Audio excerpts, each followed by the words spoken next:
Imagine walking into an exclusive black tie gala in downtown Manhattan. The room is packed with hedge fund managers, tech moguls, and corporate lobbyists. They're raising glasses of scotch that cost more than a Honda Civic, toasting to the magic of the free market. Above the stage, projecting an aura of divine approval, hangs a massive portrait of their patron saint, a man in a stiff powdered wig, looking stern and wise. Adam Smith. To everyone in this room, that face represents a simple, golden rule. Greed is good, government is bad, and if you just leave corporations entirely alone, the invisible hand will magically fix every problem in society. It is a comforting bedtime story that gives them the moral license to do whatever they want. But here is where the scene takes a sharp, awkward turn. If the real Adam Smith, the actual Scottish philosopher from 1723, not the cardboard cutout they worship, were to walk into this party, he wouldn't be raising a toast. He would probably be flipping tables. You see, the Adam Smith who actually lived didn't trust the people in this room. In fact, he spent his entire life warning us about them. He didn't call for unregulated markets. He called the corporate giants of his day blood-stained monopolies and warned that whenever businessmen meet, it ends in a conspiracy against the public. The irony is staggering. The man modern capitalism worships as its father was actually its first and harshest critic, and that famous invisible hand they love to quote. It turns out Smith only used that phrase 3 times in his life, and not one of those times meant what they think it means. So how did a moral philosopher who despised corporate power become the mascot for it? The answer lies in the parts of his book that everyone conveniently stopped reading. Okay, let's unpack this. The fundamental irony here is just, well, it's staggering. The individual who is widely credited with providing the philosophical backbone for free market capitalism, the man whose face is basically the logo for the ideology, he might have been the greatest critic of its modern form. So our mission for this deep dive is to retrieve the real Adam Smith from under all these layers of simplification and, frankly, ideological marketing that have been piled on him for centuries. We really need to look past the slogans and find the nuanced, complex thinker who wrote 2 massive books, not just a single cherry-picked quote. And this journey isn't just about, a historical correction. It's about understanding a strategic historical process. What we're really exploring here is how powerful economic and political elites actively simplified a deeply complex moral philosophy. They did it to construct a self-serving narrative, this whole laissez-faire myth. And they needed that myth. Oh, they absolutely needed it. It was necessary to legitimize consolidating their own wealth and influence. They needed a philosophical shortcut that stripped away all of Smith's moral constraints and his political warnings. It allowed them to reinforce, really, an oligarchical control structure built on the very monopolies that Smith hated. Right. So when we talk about Adam Smith, we instantly jump to 1776 and the Wealth of Nations. But before that was his whole life's work as a philosopher, starting with the theory of moral sentiments. To really get us economics, we have to start with his philosophy. Who was this person before he became the patron saint of unregulated markets? We have to ground him in his actual reality, his intellectual world. Smith was born in 1723 in Scotland, right in the heart of the Scottish Enlightenment. And when he was writing, the world was dominated by the mercantilist empire. Which was the opposite of a free market. The complete opposite. This system was defined by royal monopolies, protective tariffs, restrictive guilds fixing prices, and these massive corporations that received government charters. These charters granted them exclusive, highly profitable trading rights. It was a rigged game. That's such an essential piece of context. His world wasn't one of rugged, competitive individuals. It was a system where political and economic power were already fused together. Precisely. And the ultimate symbol of this rigged game was the East India Company, which I'm sure we'll get back to. But it was essentially a sovereign power operating within the empire. It had its own armies, taxation rights, and the ability to dictate all the terms of trade. So Smith's critique was never aimed at small competitive businesses. It was aimed squarely at this entrenched system of cronyism, where powerful merchants used government influence to uphold and expand their monopolies. So the foundation of his work wasn't economics as we think of it today, but this really deep exploration of human nature and ethics. He was a professor of moral philosophy, and his first big book was The Theory of Moral Sentiments, or TMS.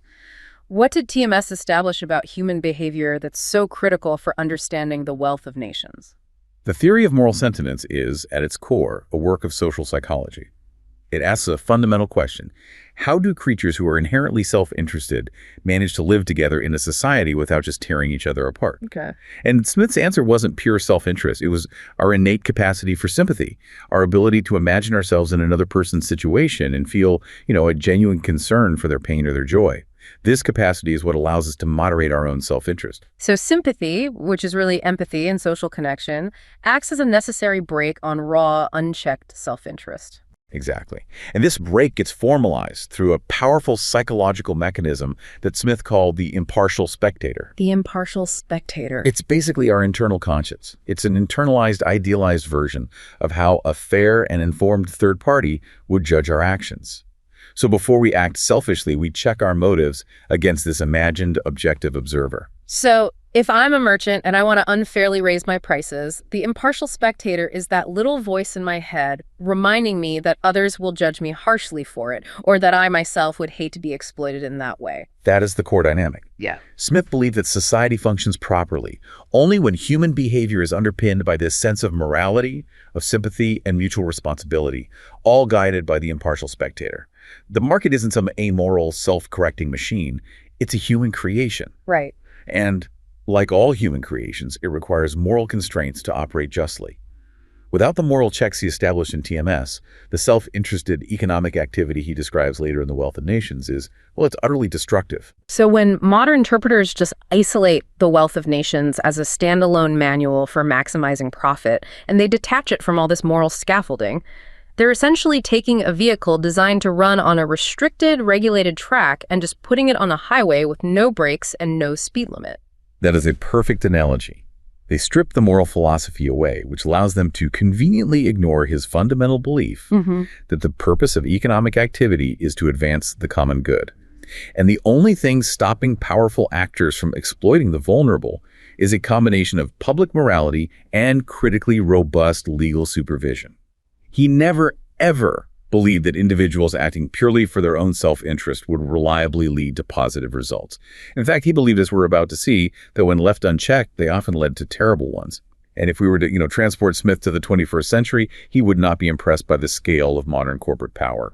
He would likely see global financial institutions, massive tech monopolies, and pharmaceutical giants as the direct, monstrous descendants of the bloodstained monopolies he criticized in his own time. And his criticism in The Wealth of Nations wasn't just some vague dissatisfaction, was it? It was a forensic, detailed attack on the entire economic structure of his day, which was defined by these large, collusive entities.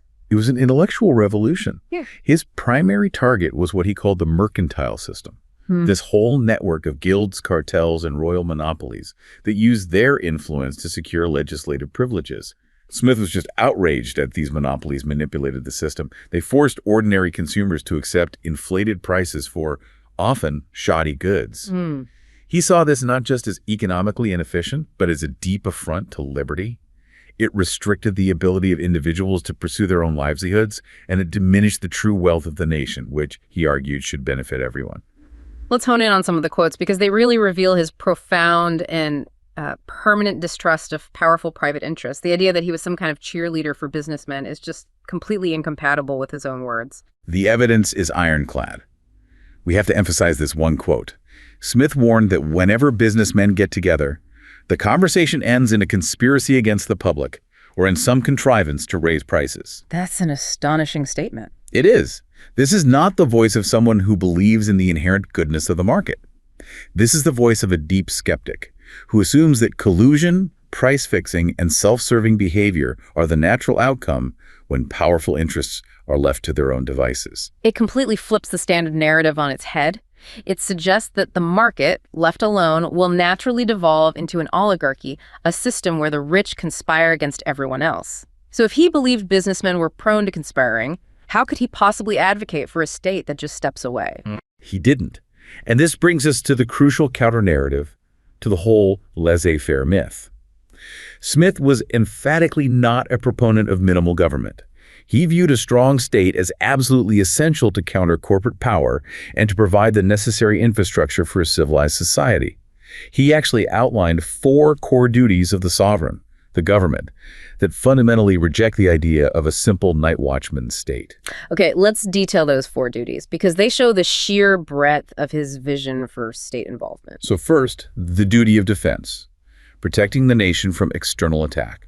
Pretty straightforward. Second, the duty of justice, establishing a system of law and an impartial administration of justice to protect citizens from the injustice or oppression of every other member of it. And that's key. It's absolutely key. Note that this mandate to protect against injustice explicitly included protecting the public from collusive merchants and powerful employers who were trying to artificially lower wages. So justice for him isn't just about preventing, say, a common thief from stealing your wallet. It's about preventing systemic market exploitation. What about the 3rd and 4th duties? The 3rd duty is establishing and maintaining public works and institutions. Things like infrastructure, roads, bridges, canals, large projects that are necessary for commerce, but which no private individual or small group would find profitable enough to build themselves. So that's a massive area of public spending and investment. Huge. And finally, the 4th duty, which is the most critical given what we'll discuss about alienation, is the duty to provide public education. Smith argued that the state had to fund schools to counteract the dehumanizing effects of the division of labor. When you look at those 4 pillars defense, justice against private oppression, infrastructure, and public education, it becomes impossible to claim Smith wanted a government that just stayed out of the way. He wanted a highly active, robust state. He absolutely did. His concern was not state intervention in principle. His concern was state capture. He recognized that when merchants gain too much political influence, they inevitably use it to manipulate the rules for their own benefit. They turn the government from a protector of the public into a tool of private power. And the East India Company is the perfect, terrifying illustration of state capture, isn't it? It's the perfect case study. The East India Company had secured state charters, giving it monopoly control over vast trade routes. It wasn't just selling tea, it was administering territories, collecting taxes, raising armies, and waging wars. And this often had catastrophic consequences for the local populations, particularly in India. Smith called them a blood-stained monopoly, precisely because they had captured sovereign power and used it exclusively for private enrichment. They were functioning as a destructive, corrupting sovereign force. So for Smith, the true science of being a statesman, a leader, isn't about surrendering to the market. It's about figuring out how to best govern these immensely powerful commercial activities. It's about striking a really difficult balance between commercial freedom and vigilant political control. Giving entrepreneurs free rein, as he saw it, would be like putting the foxes in charge of the chicken coop and then expecting a miracle. We have to now adjust the phrase that has been weaponized more than any other in economic history, the invisible hand. I mean, if Smith had used this phrase 30 or 40 times, its current fame might be warranted. But the stunning fact is just how rare it is. It's a minor metaphor that was elevated into a dogma. He used the phrase only 3 times across all of his major surviving writings. The fact that the entire ideological justification for centuries of deregulation rests on 3 brief, context-specific uses should tell you everything you need to know about the strategic simplification process we're talking about. And none of these 3 uses describe the popular conception, this universal, self-regulating market law that magically ensures prosperity through nothing but pure self-interest. Let's break down the actual context, starting with the very earliest one. The first appearance was in an essay written before The Wealth of Nations, an essay called A History of Astronomy. Here, the invisible hand was used to describe ancient superstition. It referred to the human tendency to attribute unexplained natural phenomena, like what causes thunder or lightning, to the will of the gods or some unseen deities. That is just incredible irony. He used the phrase to critique the human tendency to look for simple, magical, supernatural answers to complex phenomena. And now that exact phrase has become the simple, magical, supernatural answer for complex economic problems. It's a profound intellectual joke on history.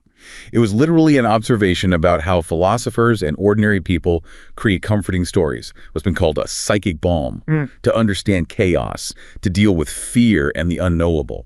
It had nothing to do with markets or efficiency. The next 2 uses were in his actual philosophical works, and they're just as restrictive. Okay, let's move to the second and most famous use, which is in The Wealth of Nations. Even though it's the one everyone quotes, its true context is almost always surgically removed. What does he actually describe there? Smith describes a very specific merchant who is considering where to invest his capital. And the merchant chooses to invest domestically in his home country rather than abroad. And why?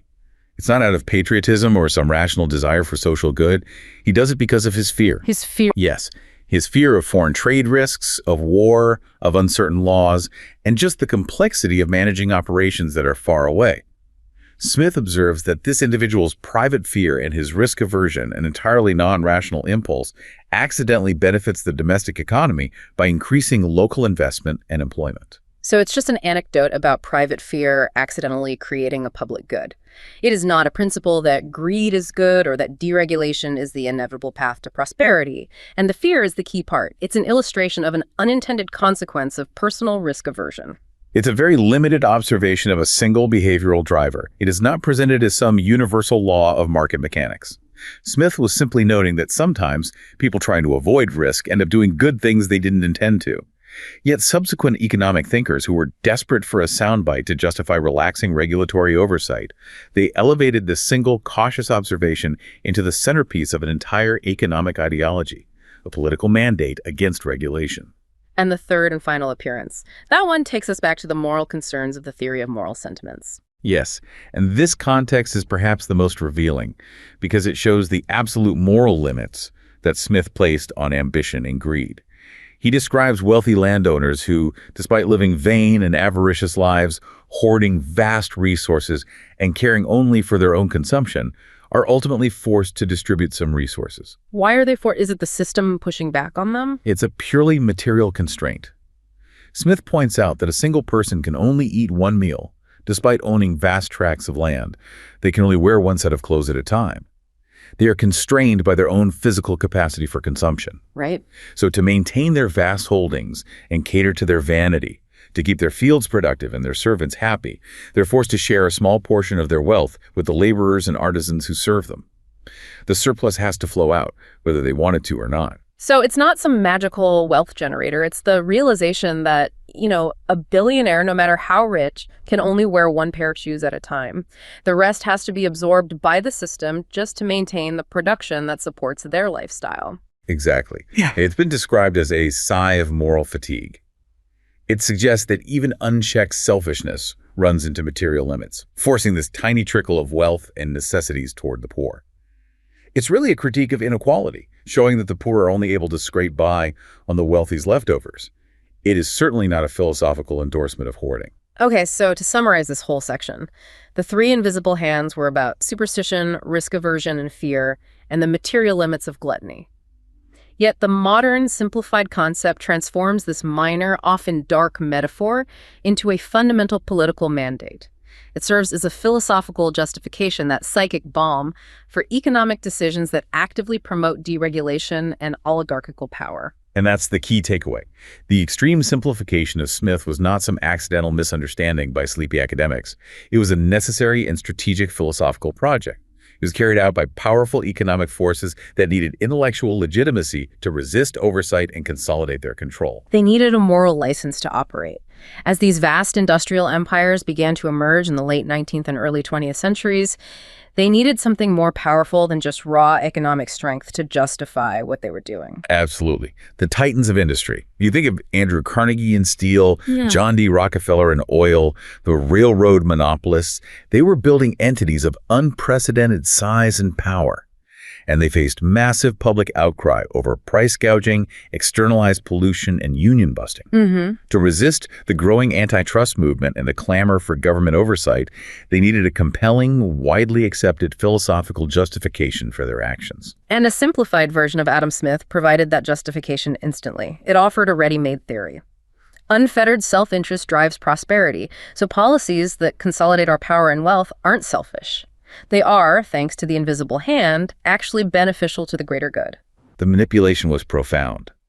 You had think tanks, business-friendly universities, and influential economic institutions, particularly elements within the Chicago School of Economics in the mid-20th century, that actively elevated the invisible hand from a minor observation to an economic dogma.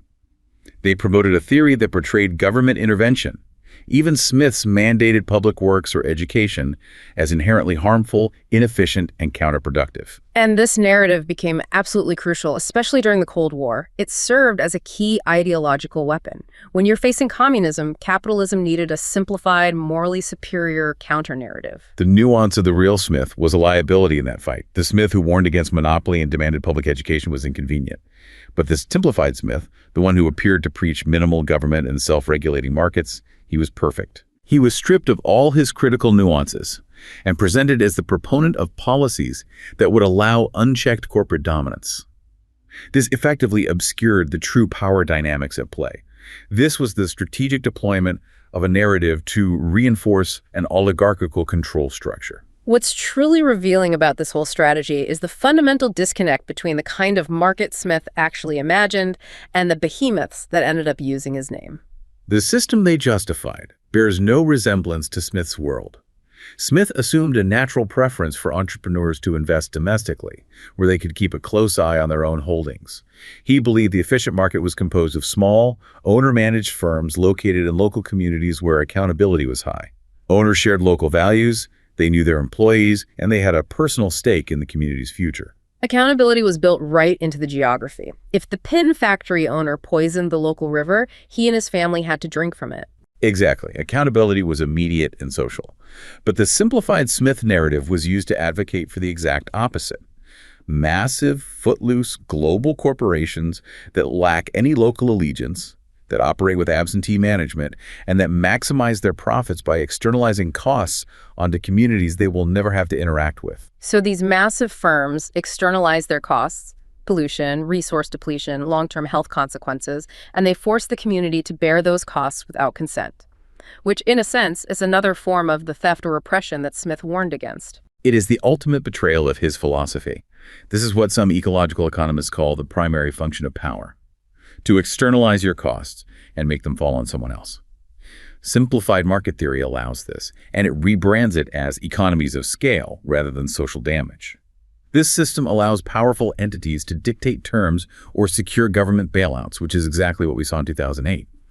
The market ceases to be a fair stage, and it becomes a system controlled by those rich enough to write the rules. This confirms what some call the iron law of oligarchy through the manipulation of these foundational economic narratives. Beyond the economic critiques of monopoly, Smith was also deeply concerned with the human cost of the developing commercial society. This is the very thing the myth conveniently ignores because it focuses purely on material output. He saw the engine of wealth production, the division of labor, as a kind of double-edged sword. This is where we see the moral philosopher step back in and scrutinize the consequences of his own economic observation. In Book 1 of The Wealth of Nations, Smith famously details the dazzling productivity gains from the division of labor.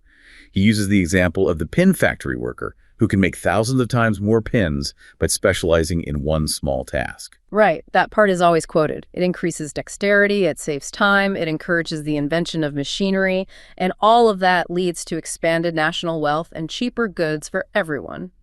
Smith was genuinely enthusiastic about its capacity to lift people out of poverty. He was. It was a genuine contribution to understanding productivity. But the critical context is that Book 5, the final book, details the profound social and political cost of that very engine. Smith detailed the devastating disadvantages. Sure. Workers who were confined to very few simple operations, often just one or two repetitive tasks, they lose the habit of mental exertion. He warned that this specialization destroys not just their skills, but their very intellectual capacity. Rigorously so. He said this specialization destroys their intellectual, social, and martial virtues, leading the great body of the people to become as stupid and ignorant as it is possible for a human creature to become. That is one of the most blistering indictments of industrial life ever written. It's incredible. The loss of intellectual virtue is clear.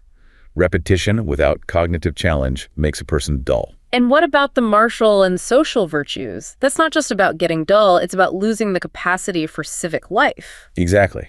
The loss of social virtues means the worker, confined and isolated by their specialized task, loses the ability to empathize or communicate broadly, degrading their capacity for social interaction. And most dangerously, the loss of martial virtues, the capacity to participate in the militia and defend the nation, means they lose the independent judgment and physical capability required for civic defense. In short, the worker becomes incapable of judging the interests of their country or defending it. So, The economic system produces wealth, but at the same time, it produces a populace that is docile, subservient, and intellectually degraded. They lack the moral and intellectual capacity for independent critical judgment. It's a crisis of social and political alienation. That is the tragedy. And this loss of civic virtue then creates an enormous burden on the state, because ordinary workers were too confined to their specialized jobs to perform civic duties like serving in the militia or acting as jurors or participating meaningfully in public debate. Smith saw the necessity of a political division of labor. So the state has to step in to professionalize defense, justice, and governance itself. The specialized state steps in to handle the complex needs of society because the general populace is becoming too preoccupied, too specialized, and too mentally degraded to manage them. Precisely. The reliance shifts away from general civic competence to a dependence on experts and specialists. And this is what leads to politics becoming increasingly restricted behind a technocratic, managerial, governance-based approach. The citizen is removed from the levers of public life and is treated as an object to be managed. And this brings us to one of his most profound warnings, which is, in the theory of moral sentiments, about the danger of the political specialist, the man of system. This is Smith's warning against the detached administrator. He feared political actors who, lacking general wisdom and being specialized in administration, become enamored with their abstract, perfect plans. They treat citizens like pieces on a chessboard, assuming they can arrange society with as much ease as the hand arranges the pieces. They completely ignore the fact that every single person on that board has a principle of motion of their own, altogether different from that which the legislature might choose to impress upon them. It's a powerful critique of top-down, technocratic arrogance. It is a warning against the technocrat who believes human society can be perfected through abstract management. You can think of a modern political leader who relies entirely on economic models and rigid policy prescriptions, ignoring culture, local context, and human psychology. That managerial approach, which is fueled by the political division of labor, further alienates the majority from any meaningful political participation. It reduces politics to population control by a specialized elite. And this creates that dangerous subjection loop you mentioned. The simplification of work, the automation and intellectual decay leads to the decline of independent critical judgment among the populace. This intellectual decay then necessitates and justifies a reliance on authority. That's the full psychological fallout. People, overwhelmed by the complexity of the economic system and their own intellectual torpor, they submit to the impersonal economic forces of utility. And to cope with this sense of powerlessness, they project their need for authority onto a powerful symbol, the sovereign or the head of state. It becomes a psychological safety valve against this complex economic anxiety. The state then uses the dignity of the sovereign to focus this innate human drive to revere authority in a single figurehead, making their subjection automatic, unreflective, and easily managed. The crisis Smith outlined, market distortion driven by corporate influence, endemic economic inequality, and the intellectual degradation of the citizenry due to hyper-specialization, is the cost we continue to pay for neglecting his whole philosophy. He warned us that when the most powerful players manipulate the system, crises will follow. And the systematic loss of civic character among the majority makes effective democratic resistance difficult, if not impossible. So Smith's true advocacy was not for an absence of rules or a surrender to a mythical invisible hand. It was for balance. A robust competitive market for innovation and wealth generation, but coupled with a strong, active, and vigilant government that's necessary to impose constraints on powerful private interests. And most importantly, a populace that is wise, educated, and engaged enough to demand fairness and accountability from both the market and the state. He never promised the invisible hand would save us. He believed we must save ourselves through morality and civic vigilance. The narrative we inherited about Adam Smith is, in itself, one of history's most successful marketing campaigns, a conspiracy against the public interest designed not by a random economic process, but by the conscious, strategic efforts of those seeking to consolidate power and dismantle accountability. The well-informed citizen's task today is to reread the warnings that the rich and powerful spent centuries erasing.